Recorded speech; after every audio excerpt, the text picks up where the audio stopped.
Yes. Wow. I conquered technology, Hilde. Well done. I mean, unbelievable. Thank you. Thank you. I'm a bit astonished myself that I made it. So I'm so impressed. You. It's such a pleasure to see you. I think when technology starts to attack us, I feel like giving in, and your perseverance is very impressive. I was thinking, oh no, now I get stressed and everything collapses, and yeah. But we made it happen. Yeah, that's toughness and strength and perseverance against the darkness of Zoom. Yes, we have to keep into that. Yes. And you said you haven't used Zoom much during the pandemic. Have you not needed to? No, I haven't. But yeah, some meetings. But there has been some. I've even made some small films and stuff, but not like meetings. Not that much, which is okay. But it is nice to do it this way as well. I think it's nice. Yeah, well, I'm certainly glad that we have an opportunity to do something like this, even if Zoom has its limitations and is a pale imitation. Yes, absolutely. Like the lovely night we met in Ålesund, which was really, yes. really. Oh, I think about that a lot. It was magic. It was so much energy in that room and all the crowd and everything. It was all those great poets reading. It was a moment. Yeah. I feel the same. Yeah, it was a very special one because people had said to me, I've organized readings and done performances in Norway before, but normally in Oslo and Bergen, obviously. So people had said to me, you know, it's going to be different. It might be a little bit quieter, but that was the most generous, energized, like brilliant evening of performances and audience. Everyone was so warm and open. I'm so glad I filmed it all, because I have looked at that film that we made a few times and just thought, yeah, that was a special evening. Yes, it was. And it was the stage and everything. It was just the room and all these people and all these poets, and yeah, was something very special occurred. It was, yeah, I think of it a lot, actually. Oh, that's so lovely. Is there a big kind of connection in the West Coast with places like Ålesund and Molde, where people, and obviously Bergen, where people are like doing readings and doing festivals? Is there a sense that there's like a community of writers in that part of Norway? Well, to a certain degree, but you know, we're far apart from each other, and the West Coast is long. As you know, since you traveled by the Hurtigruten. But I think there is some kind of connection between the ones of us living like I do, quite isolated from the rest of the writers, but still having, yeah, we are connected in some way. We don't have that many meeting places, but when we do, it's like everyone is so there, and the crowd is coming, and yeah, I feel like it's big happenings when we first meet, which is nice, because when we don't meet that often, or we don't get to all these readings that often, it's more special, it's more intense, or yeah, we give it all in. Yeah. Well, I think that's it. You know, scarcity creates, you know, it's a quality over quantity. Living in London, as I do, it becomes maybe not burnout, but the energy of it creates a different. I mean, I think it's best if it's rare that you meet for performances and readings, or very often. I think in between is where the problem happens, because I think if you meet a lot, hierarchies of readings, like who's famous and who's doing well, they go away because there's so many different readings and so many different readers. So everyone's, or if you meet, as you say, once in a while and you're very present and you feel it's special. And I felt that night in Ålesund, and when I'd read in Molde too, it felt like everyone was, they were aware that this wasn't going to happen a lot. Yes, and I felt the same way. Yeah, it's very beautiful. Yeah, it's very beautiful. So how is it in London now? Is it, is everything closed down? Is there any readings at all? It's kind of, it's a strange one. It's like, I think a bit laissez-faire, you know, people adapt to their own personal circumstance, although there are specific lockdown rules. It seems a bit interpretive, shall we say, depending on the but in terms of readings, I think that even when we're allowed to, it doesn't seem worth it, because you know, audiences indoors have to be very small and everyone's a bit afraid. And it seems a bit irresponsible. So yeah, this is the longest I haven't organized a reading or performed since I started poetry 10 years ago. So all the reason why I think back to Ålesund and readings like that and think, God, there's something special with that. I should keep doing it. So maybe that's an upside of this weird time. Yes. We should meet again and do more readings like that. Oh, I'd the love pandemic that. Can't take that away from us. No. And it must be quite interesting for you. Could you tell me a little bit more about where you do live? Because I was fascinated when you told me. Yes, I live in a small mountain valley. I run a small farm, and yes, it's a lot of space and beautiful nature just outside the door. A small lake and mountains surrounding, and I live on this family farm, which is, I guess I am the fifth generation now running this farm, and my children will be the sixth. So it's a lot of history, and I was born here, I was raised here, and I went out studying in Oslo, Bergen, and then I came back home to run the farm and to become a writer, which is the two things I really wanted in my life, actually. So I'm at the point where I hope to be, which is nice and also a bit scaring, but it feels good. You Wow. Well, that's an extraordinary thing, what you've just said. I mean, that there's so much to ask about that. So did you grow up there on the farm, farming and being part of that lifestyle? Yes, I did. Yeah. And I was very interested in farming. And this is a small farm, you know, it's 20 sheep and 15 goats, and small. It's the opposite of the industry. Industry farming. But I was so interested in everything. I followed my father and my mother in all their work on this farm, and also out in the nature. And I think I developed some kind of the ability to look. And even though I didn't know it then, it was the ability to look as a poet. I see that now, but I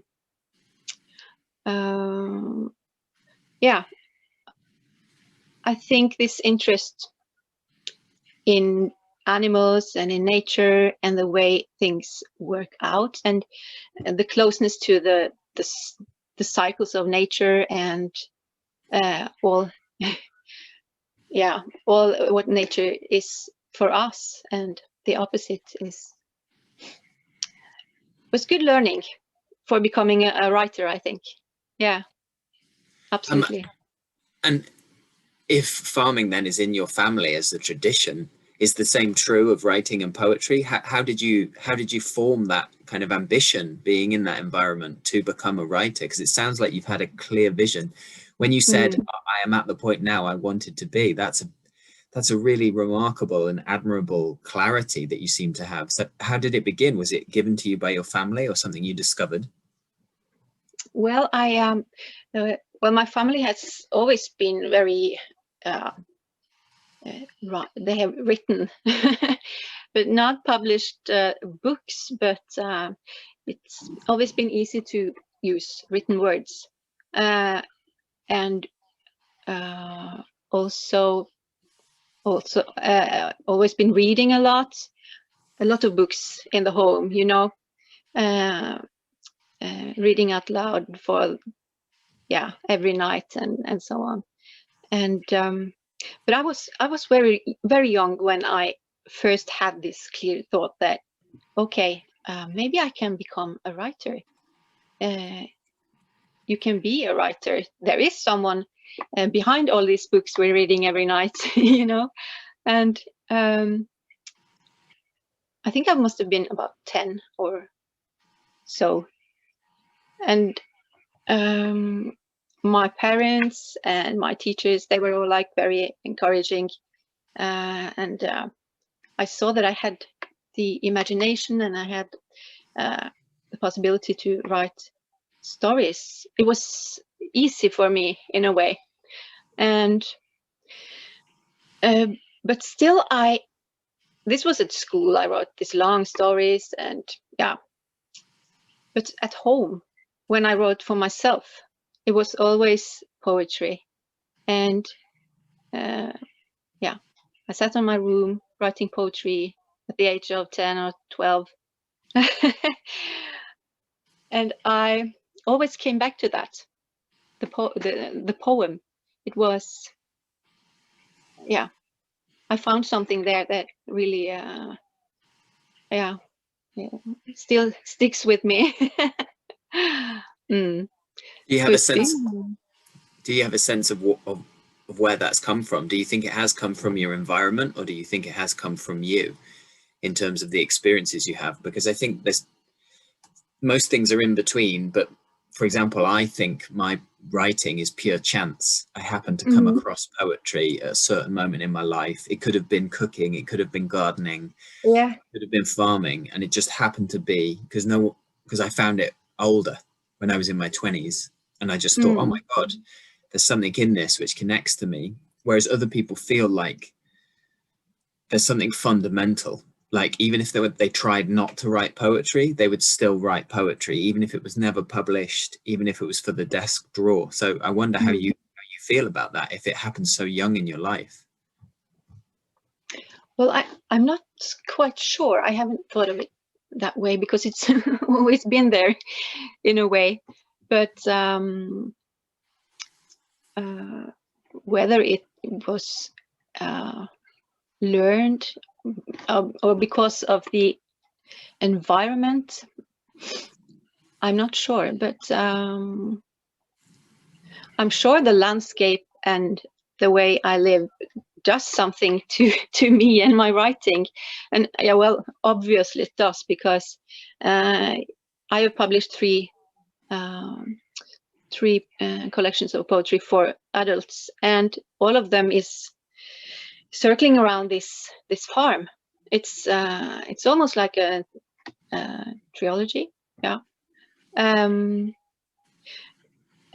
the way it has become now is like the farming and the writing is so woven together now that I don't think I can pull them apart anymore. The farming has become part of my writing method. It's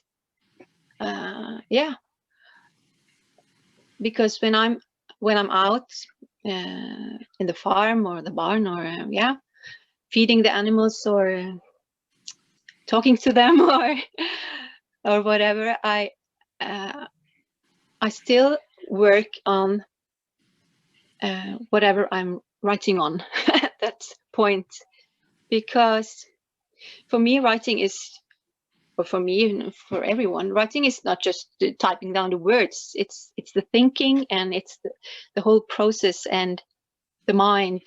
And so when I'm out working, and especially physical work is really good for the thoughts, you know.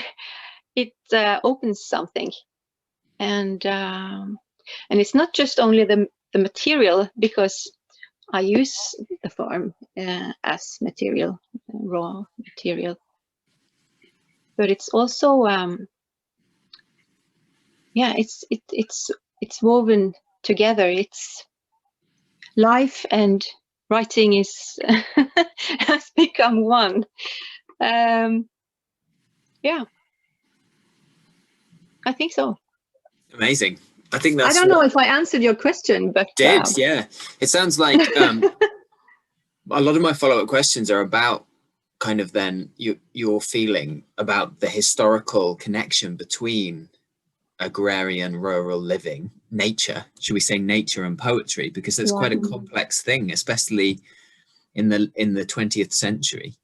A lot of the associations people have with poetry being somehow a more popular historical medium, because a lot of the times people think it's not necessarily because of technology coming to take its place with television, cinema, the internet, but also things like the Industrial Revolution and the movement of people into cities changing how people need to give attention to poetry to make it meaningful. You know, this is one of the dirty secrets of poetry that people don't want to talk about, that you get what you put in when you read a poem, right? If you can't just get the meaning straight away, you have to give yourself attention, and therefore a more rural agrarian lifestyle where you have more time and you're read to as a child, inevitably there's more connection. So I'm interested in how you see yourself, especially with Norway, because naturally there's these great Norwegian connections between nature and poetry, or even fiction with I always pronounce his name wrong, Tage Vesaas. Yes. And then Olav H. Auga, and obviously Not Hampson's later concerns, and Bjørnson, you know, not so much with Ibsen and the people know, but that, especially in Hampson, the volatility between the city and nature is so present. So in a way, people might see your work as a classical Norwegian concern. So I wonder how you feel about that, and what's the subtext for you as a poet and a writer?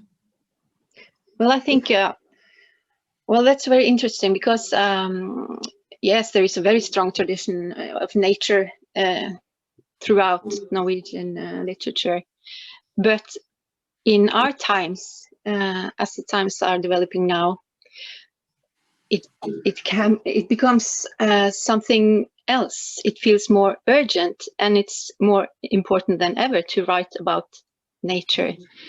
And I was listening to Sir David Attenborough the other day, and he was talking about the loss of biodiversity and how this is happening in such a great scale all around the world. And afterwards, I was thinking, how can I write about anything else? How can anyone write about anything else than this now? And but of course, I don't think, perhaps I can't have that impact on a reader, perhaps, but I think poetry can, because poetry has the ability to, you know, it's like a needle that bursts something open. It opens up, and it's while facing such as the climate crisis and so on, perhaps you lack words in a way, and this is where poetry can make a difference, because poetry makes not to make it understandable, but make it feelable. You know, I think we all need to come closer to nature, and poetry can make us feel something. Of course, we need all those the facts and the scientists' reports and all, but we also need to feel it, and I think this is where poetry can make a difference. To open it up, and And according to what you were asking about, I feel there is, yeah, it's something else now writing in this tradition. It's not just, you know, beautiful scenes or yeah, like the way I write about. Well, the beauty isn't worth anything if you don't flip it over and see the back of it, you know.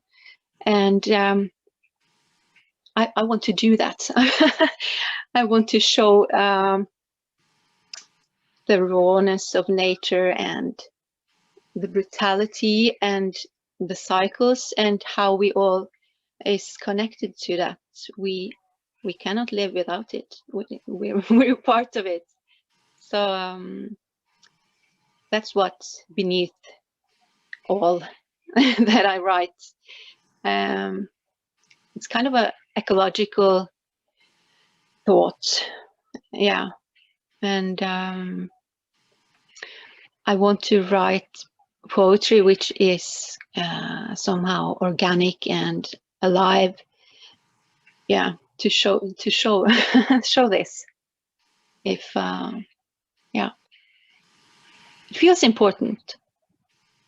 Yeah, I can only imagine, because I think, well, the first thing I would say is when I was researching your work and listening to you read and asking people about your work, and there was something in it that I felt was connected to the best of what I've read in translation of the Norwegian tradition of nature writing, which seems to be more about when one is embedded in nature to reflect its beauty, you have to also reflect its threat.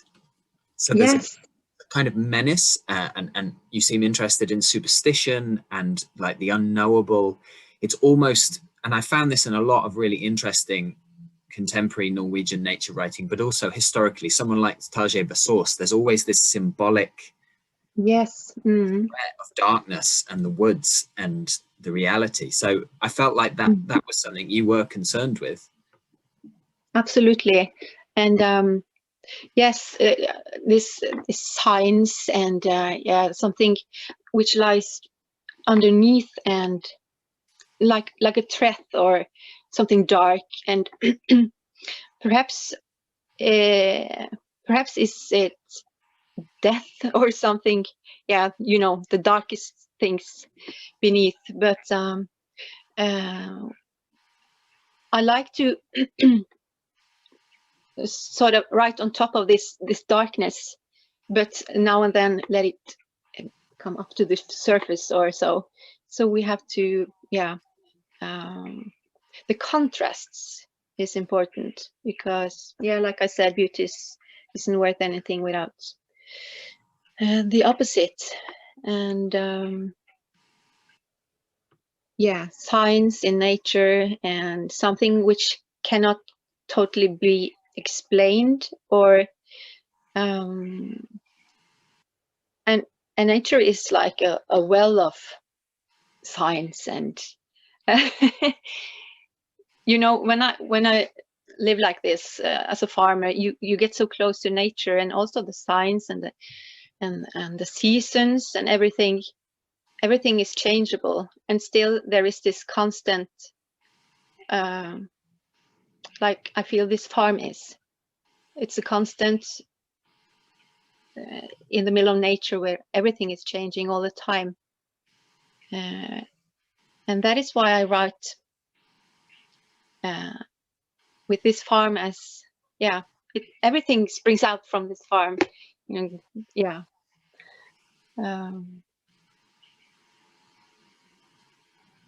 yeah, yeah. So I don't know if I answered Yeah, you your did. question there, because yeah, you were talking about Norwegian traditions, but No, I mean, that exactly what you've just said is something I think about a lot, because I think there is a tendency, certainly in the UK, I know a lot more than I would know about the Norwegian tradition. Obviously, I only read the yeah, translation. I think in the UK, there's a sense when people resist nature orientated poetry, it's because they see the poet as observing nature, not embedded in nature. yeah, because rarely is the poet in the UK tradition a farmer. Normally they're, you know, historically, shall we say, without being cruel to the landed gentry of Wordsworth and other poets of the post-war tradition, they're highly educated people who are looking at nature. True. Yeah. Observing the animal and describing the animal in poetic terms.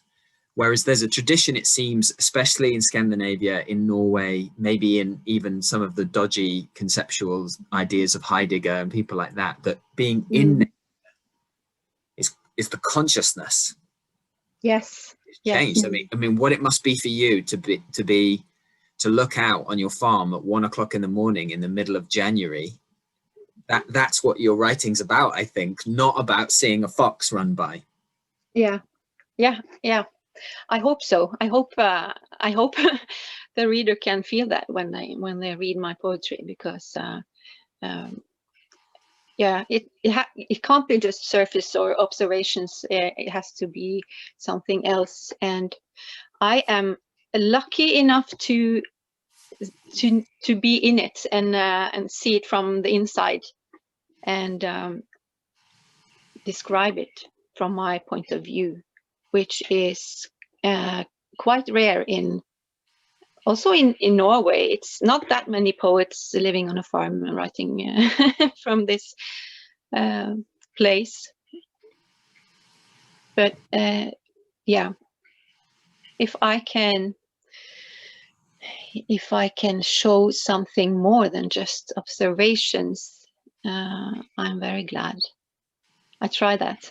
I can feel that in the work that I've experienced and the research I've done. Yeah, that's what excited me so much, is that feeling of menace, you know, because I think a lot of people would idealize your lifestyle. They would say, oh, it's busy in the city. I wish I could live on a farm in Norway. But in the middle of February, when you've got to do the work, it might be a different question. Absolutely. Yeah, many people think, oh yes, you're a romantic person, living on that farm and running over the hills and, you know, flowers everywhere. But you know, working like this is, you come so close to you know, the dark streams underneath, and death. There's a lot of death in the farm, you know. You sit there with a dying little lamb, newborn lamb in your hands, you know, and you get these first hand impressions that I can make poetry out of, and I feel very, very lucky. But it's not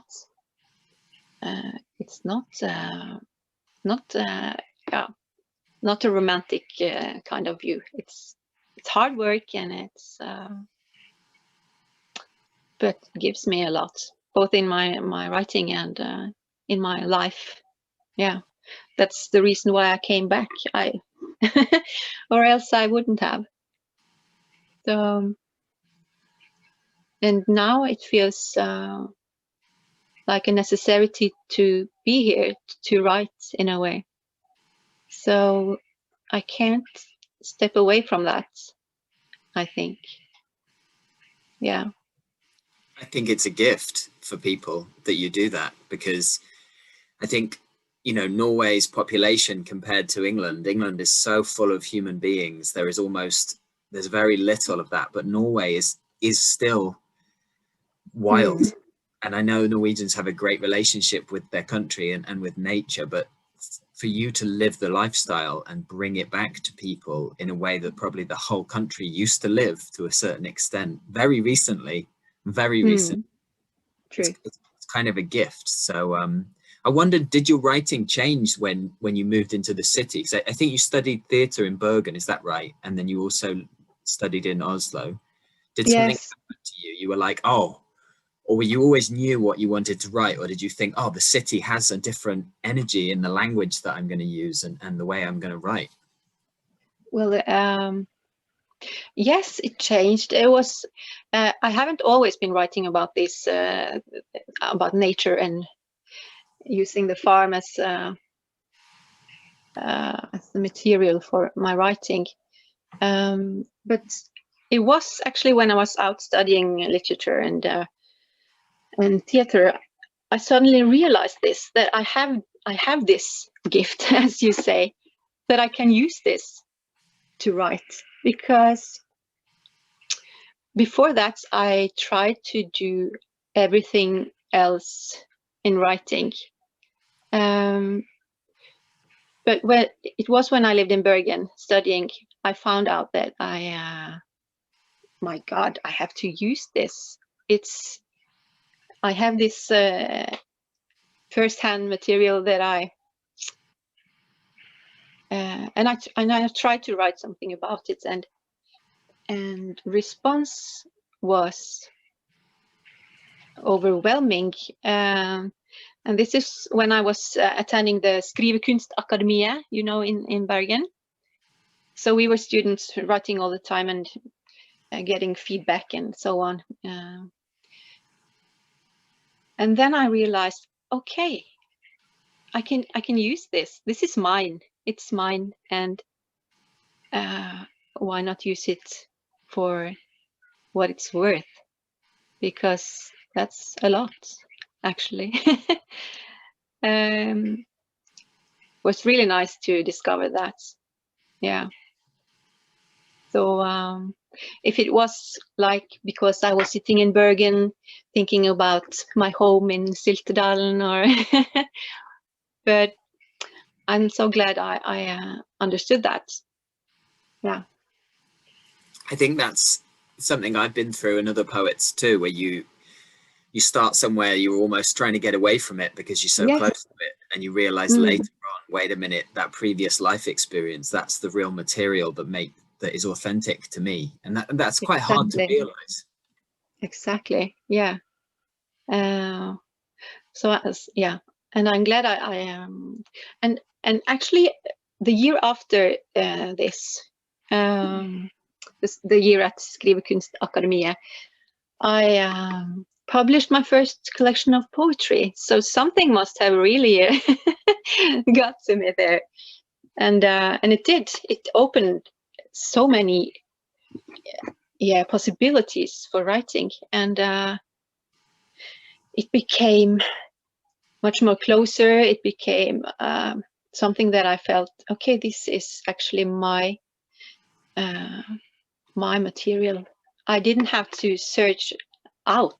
I found it in myself, which was, wow. Yeah. Amazing. It was there all the time, and I didn't see. Often one needs to leave, right? You have to leave and see what the city is and see what the reality is. It's almost like the unknown of these other lifestyles. True. I think that's the way for a lot of us. And you write children's literature as well. Is that right? Yes. Yeah. How did that happen? Did that follow your writing your first book after Bergen? Did it something that you always wanted to do? Yes, I think so. Not in. I think it was. I've always made up all these stories, which has some kind of childish, childishness in it, and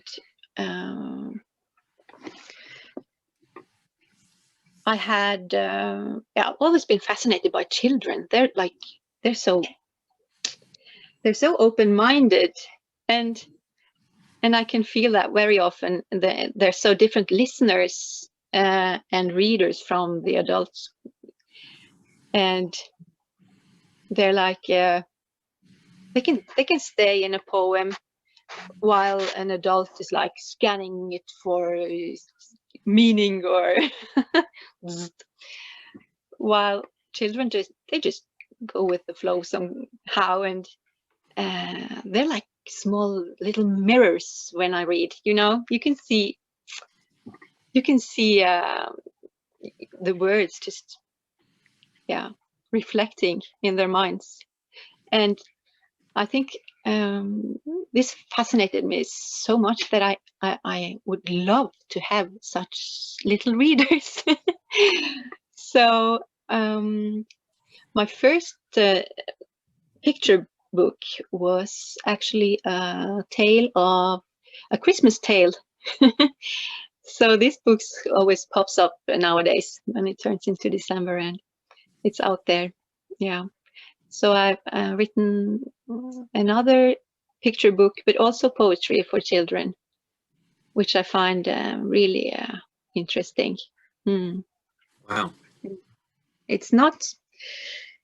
It doesn't have to be that different from writing for adults, but of course you have to choose other words or other topics.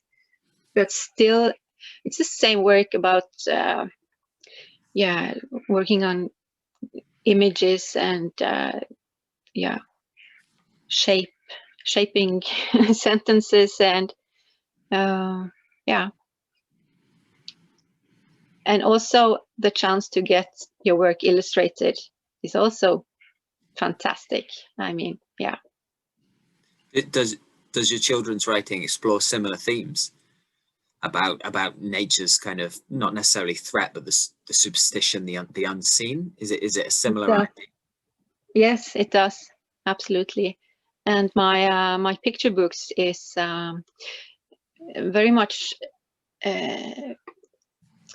about the relation between children and animals.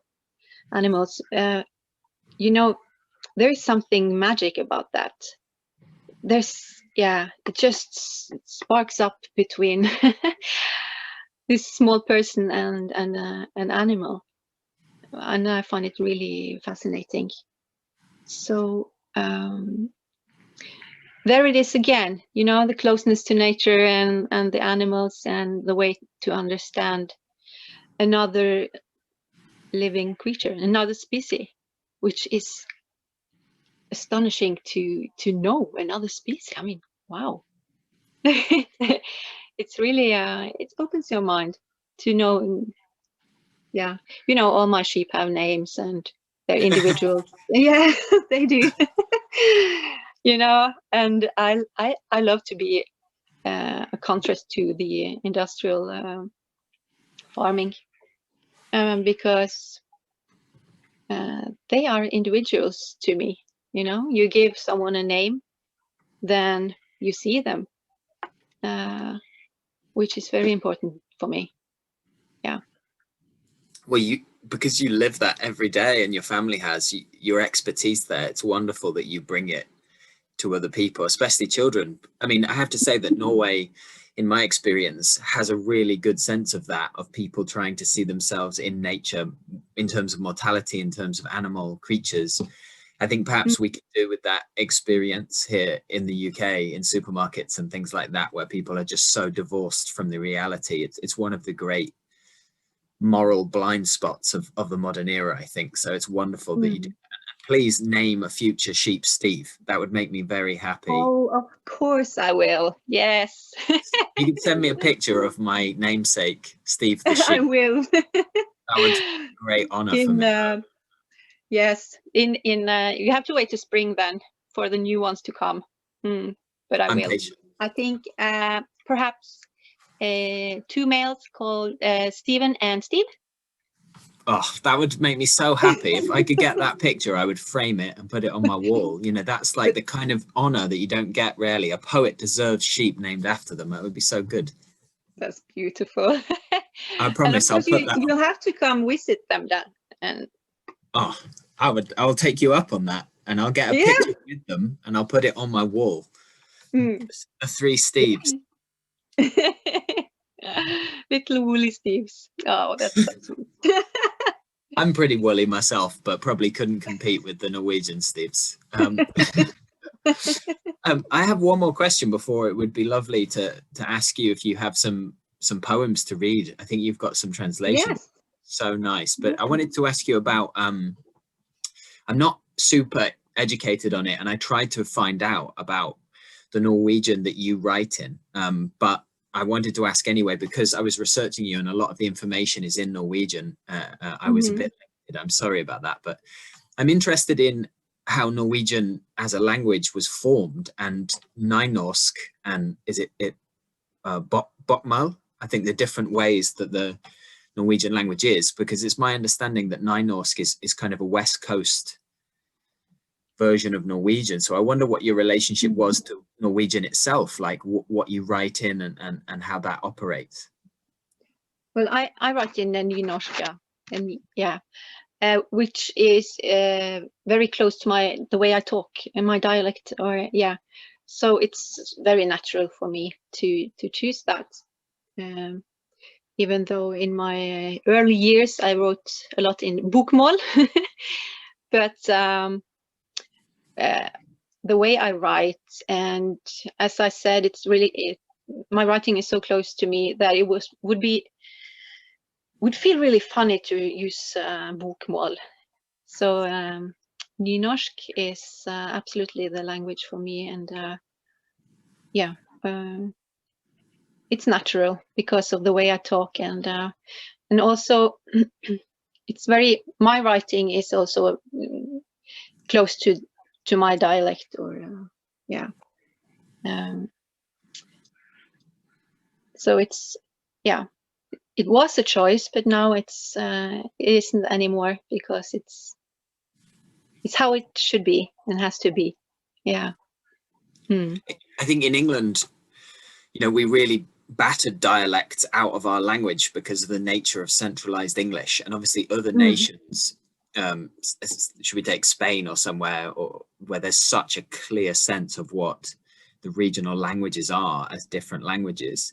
Yes. In England, we've really lost that. It used to be part of people would speak Devonian, Cornish, Cumbrian, you know, even the dialects of accents like Scousers and Geordies and stuff, and it's something that's kind of battered out of us. So I wonder, is it kind of political to use that? Is it something unusual? Is it something where the language, is it a gesture when most Norwegians read your work and it's written in nynorsk? Well, it's not that rare to write in nynorsk, and especially not in the West, or bokmål is kind of the east of Norway and around Oslo, but it still is a minority language, written language, and we have to fight for it, because I can't imagine how it would be if I suddenly couldn't use it, or I had to use bokmål. And this is it's really something about identity and where you're from, and it gives another closeness to the material. It does, I think so. And a lot of people say that, oh, nynorsk, it's so beautiful in poems, but it's not only for the beauty. It's absolutely a living language, and there's a lot of really great Norwegian writers who use this nynorsk beautifully. So amazing. May it live on. It has to. Yeah, absolutely. Long may it live on. Thank you so much. It would be lovely to hear one of your poems, or a couple of your poems, if you have them. Would that be okay? Yes, I have one that has been translated into English last year when Norway was the guest of honor in Frankfurt. Then they had something called the Poem of the Week, and there was Norwegian poems that translated. So I'll write this one for you. It's called The Winter Light, which is quite okay now when it's December. Yeah, I bet. Thank you so much. Okay.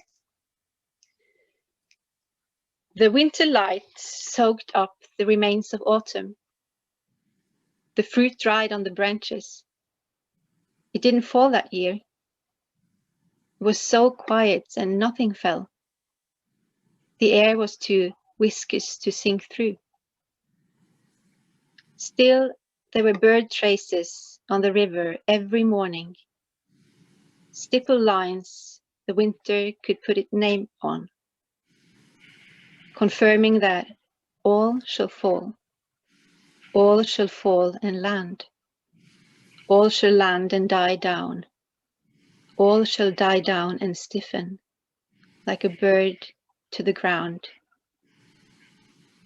He was so sure that the soul rose up when the body died, that it became so light, lighter than everything we know, lighter than the first flickering of snow in the air, lighter than feather. The winter fell, and it was his name that was written along the bird tracks. Yes. Thank you so much, Hilde. That was very beautiful. Thank you. Thank you. Can I ask who translated the work for you? Yes, it's she's called May-Britt Akerholt.